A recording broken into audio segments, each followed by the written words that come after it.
So just a quick video on if you have a hard time getting your Ford Fusion transmission maybe into park, out of park. So what happened with my vehicle was I came into my driveway, I put my car in park, and although the gear shift in the vehicle was in park, it was actually still in reverse. Car wouldn't start, car wouldn't get into gear because you can't start the car when it's in reverse. I had not followed through on a recall on the Ford transmission bushing issue. You can kind of see underneath there that fancy little silver rod, and there's an actuator in there near the end, and just in the back is the new bushing. It's orange.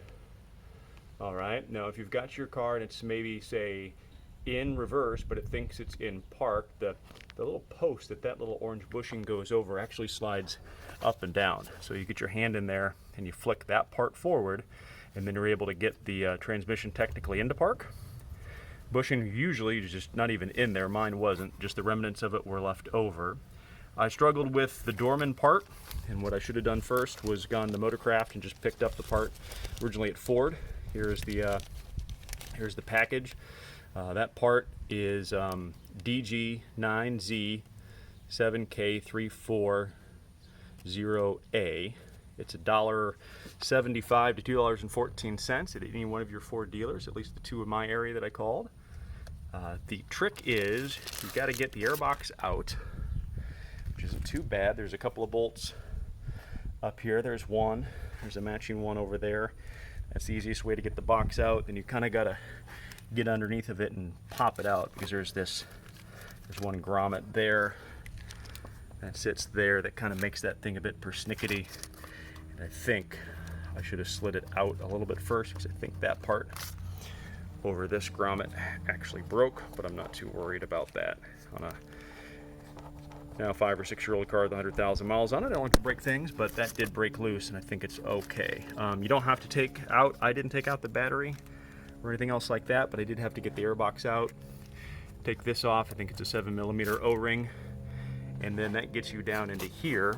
Now the tough thing is to get that bushing on the end of that control arm on that little orange piece. So the trick I used, again, after having no luck with the Dorman parts, I got the Motorcraft part.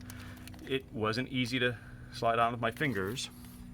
So after having this around for brake jobs, I took just a tiny amount of this lubricant and put just a smidge on both sides of that.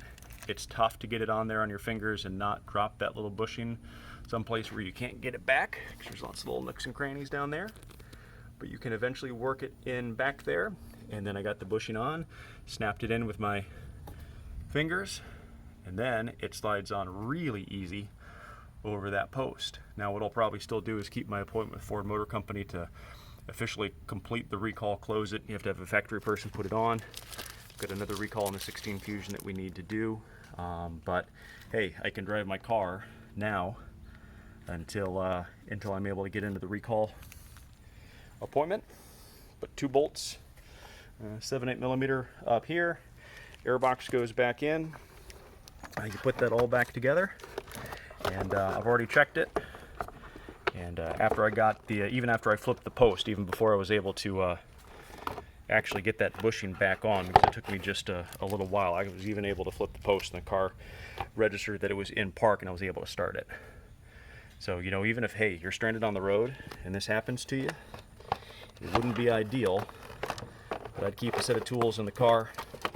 You get all that out real quick, probably takes no more than 15 minutes.